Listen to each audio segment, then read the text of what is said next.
Assalamualaikum warahmatullahi wabarakatuh. Perkenalkan, kami dari kelompok 3 dalam mata kuliah Manajemen Lalu Lintas.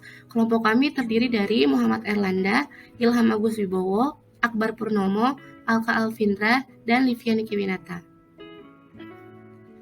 Kami mengambil topik tentang keselamatan jalan, yaitu manajemen keselamatan berkendara pada lalu lintas. Yang pertama itu ada permasalahan dalam keselamatan jalan.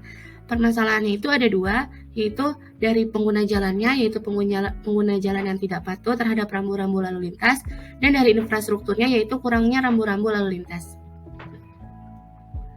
Nah, untuk pelanggaran pengendara, biasanya pengendaranya itu bermain handphone di jalan, lalu mereka tidak patuh terhadap marka jalan, dan mereka tidak mengikuti rambu-rambu lalu lintas yang ada. Dalam permasalahan infrastrukturnya, biasanya rambu-rambu lalu lintas itu tidak layak atau sudah banyak yang rusak, lalu ada marka jalan yang sudah pudar, serta traffic light yang biasanya error atau menyala bersamaan di dua arah. Fasilitas jalan juga menjadi salah satu faktor yang mempengaruhi keselamatan jalan. Seperti yang kita lihat pada gambar, rambu lalu lintas yang sudah rusak, jalan yang tidak terpelihara, dan tidak adanya road barrier pada jalan di pegunungan tentu menjadi faktor yang mempengaruhi kecelakaan atau keselamatan bagi pengguna jalan. Fasilitas jalan seharusnya membantu para pengemudi dalam menggunakan jalanan tersebut.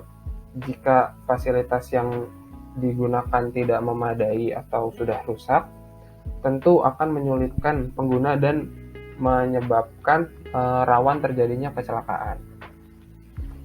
Selain dari fasilitas jalan yang tidak memadai, faktor lain yang menyebabkan jalan itu tidak aman atau menyebabkan tidak selamatnya para pengguna jalan adalah faktor pengendara itu sendiri.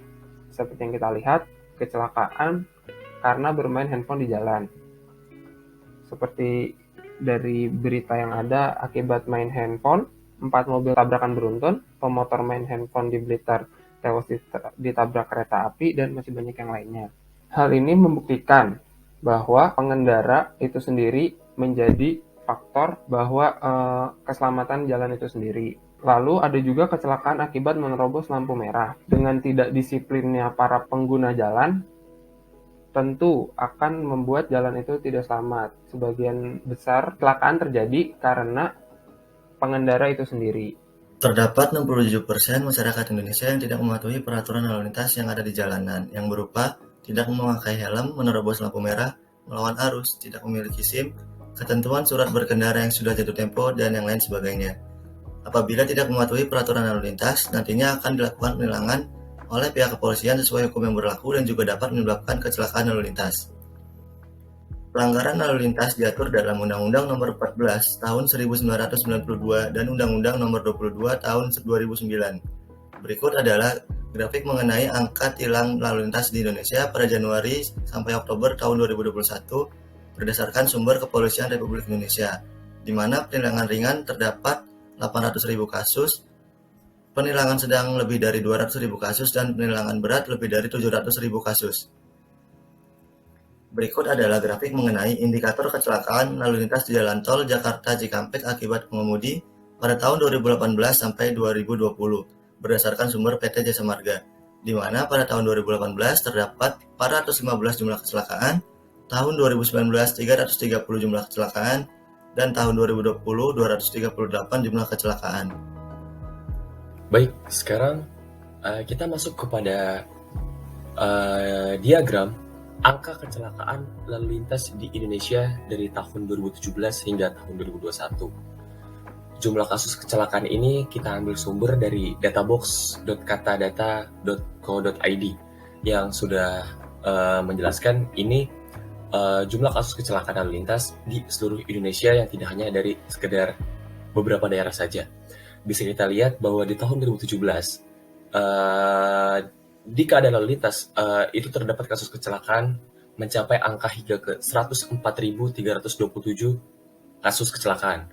2018 memiliki angka 107.968 kasus kecelakaan, 2019 sebagai puncak tertinggi, yaitu 116.411 kasus kecelakaan. 2020 kita mengalami penurunan secara signifikan, yaitu 100.028 pengendara yang mengalami kasus kecelakaan di lalu lintas, dan juga pada tahun 2021 mengalami kenaikan yang tidak terlalu signifikan, yaitu 103.645 kasus kecelakaan di lalu lintas. Lalu kita masuk ke slide berikutnya. Di sini kita membuat data analisis berdasarkan tahun. Dari data analisis ini, kita bisa melihat bahwa di tahun 2017, 2018, dan juga pada tahun 2019, keadaan tersebut kasus kecelakaan di lalu lintas itu selalu meningkat. Pada di slide sebelumnya, kita melihat kenaikan yang selalu signifikan.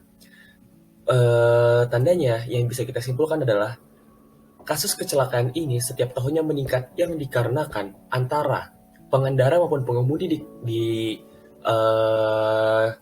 lalu lintas itu semakin meningkat, atau yang kedua, infrastruktur maupun fasilitas pada di jalan raya maupun dari pengemudi tersebut itu tidak melakukan aturan ataupun sesuai dari peraturan yang sudah ada. Lalu balik lagi ke slide sini, data analisis kita melihat pada di tahun 2019, 2020, dan juga 2021.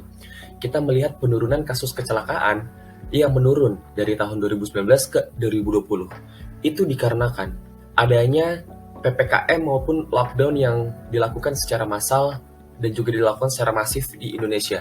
Hal tersebut tentu menurunkan persentase pengemudi dan juga pengendara yang ada di lalu lintas.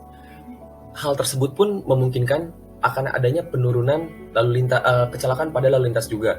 Tetapi yang bisa kita lihat juga pada di tahun 2021 kita melihat adanya kenaikan untuk kasus kecelakaan di lalu lintas. Di tahun 2021 ini kita berada di fase pemulihan masa pandemi, mengurangnya PPKM dan juga sudah ditidakkannya lockdown.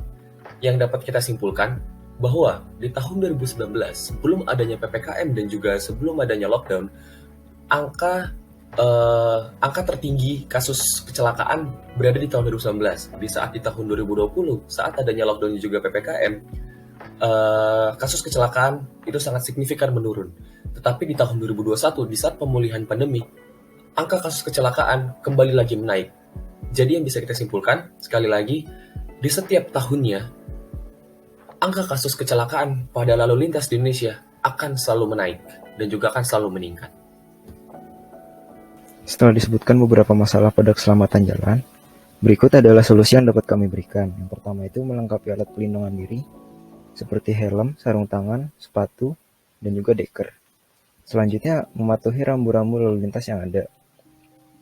Poin yang ketiga, penjagaan ketat sesuai aturan. Lalu yang terakhir itu pengembangan software. Demikian penjelasan kami tentang keselamatan jalan. Saya akhiri. Wassalamualaikum warahmatullahi wabarakatuh.